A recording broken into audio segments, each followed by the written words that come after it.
Good morning, everyone. I'm the whole show today. It's Monday, March 29th, and it's a Green Cohort Day.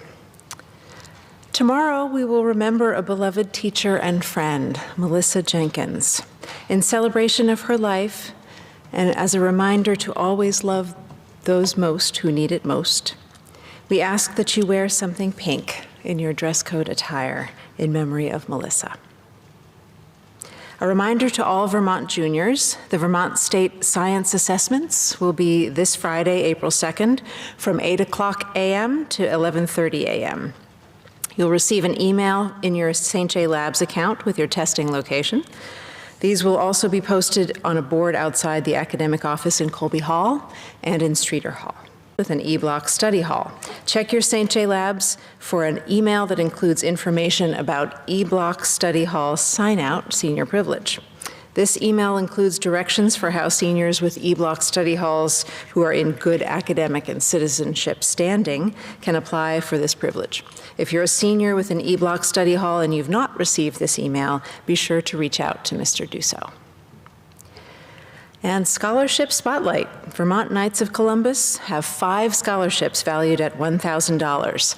The deadline to apply is March 30th. That's tomorrow. For additional information, please visit your Naviance account. And happy birthday today to Gabrielle Rice and Aiden Nitch. Happy birthday, guys.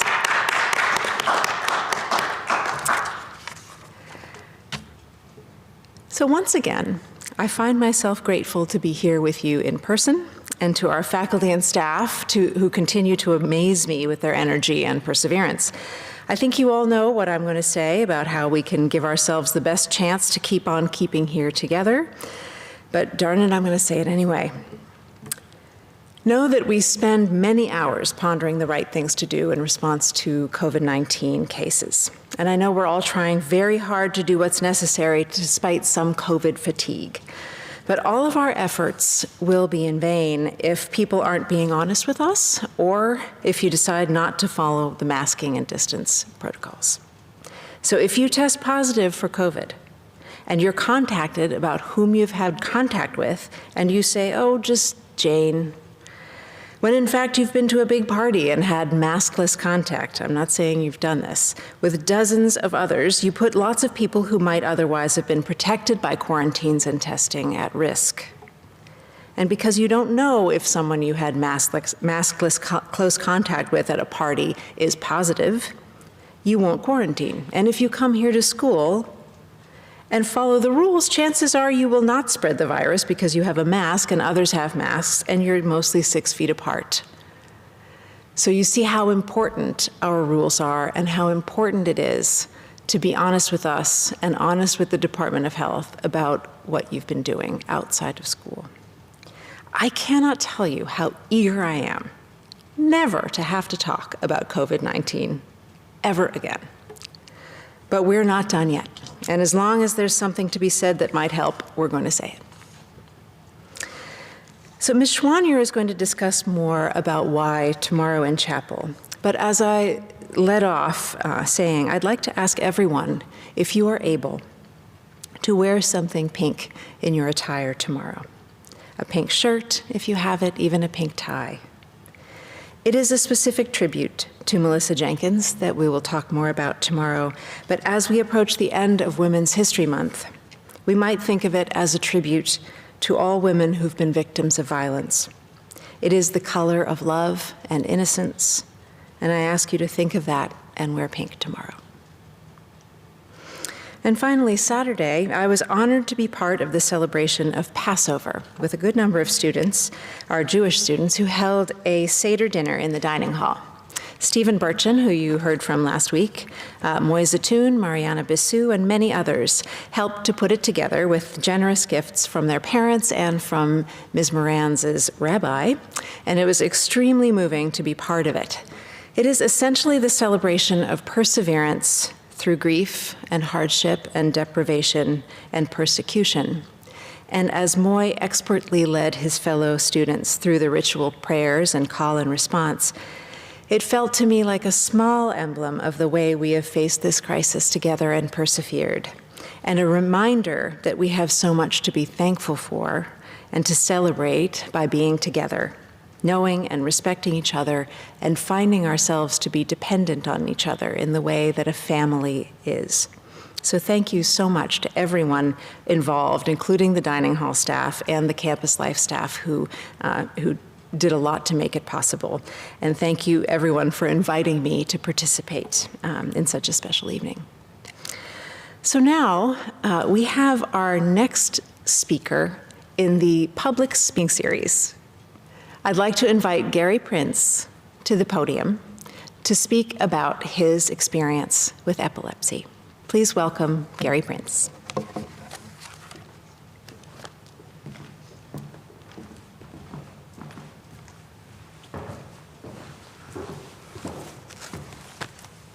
Feels different not having you guys all right in front of me.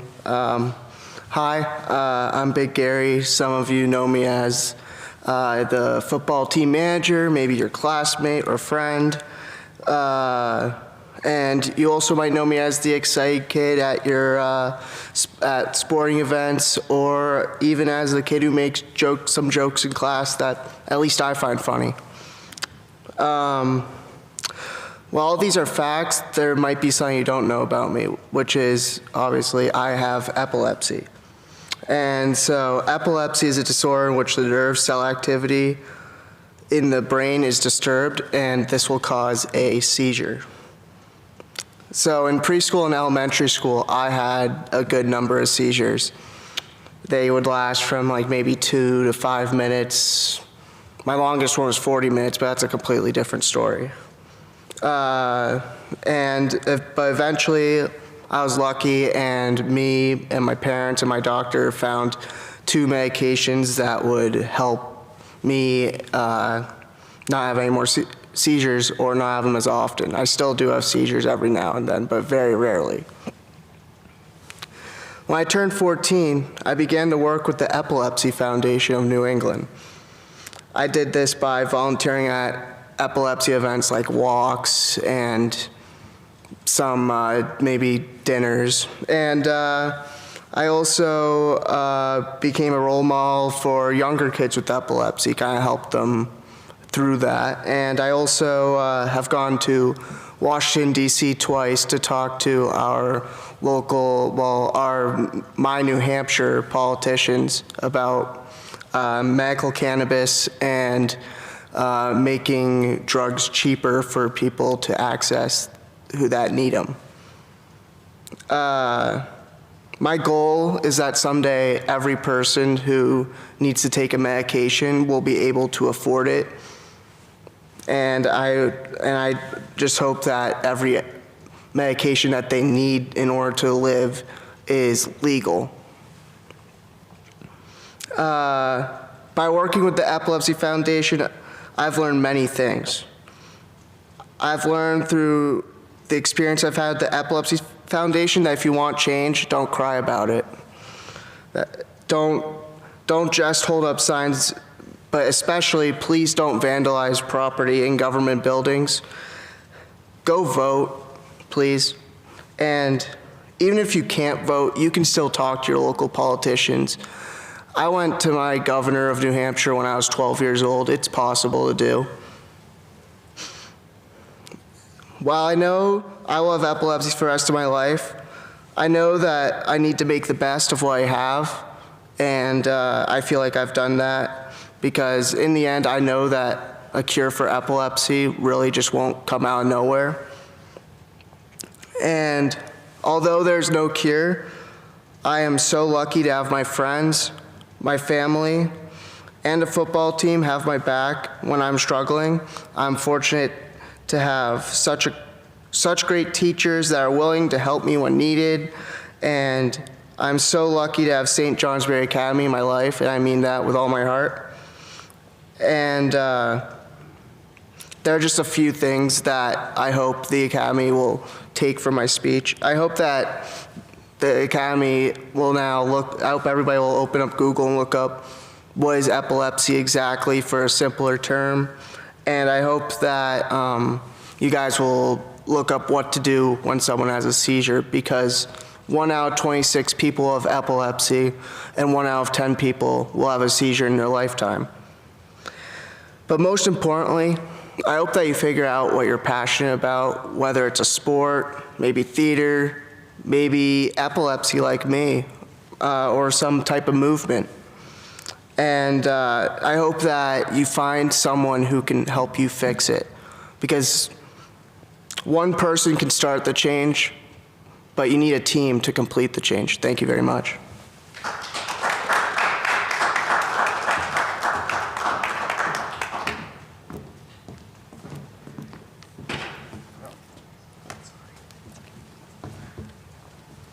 I hope you're all clapping for Gary out there. That was very brave and very moving. Thank you so much. What a good way to start the day. Have a great day, everyone, and I'll see you on Thursday.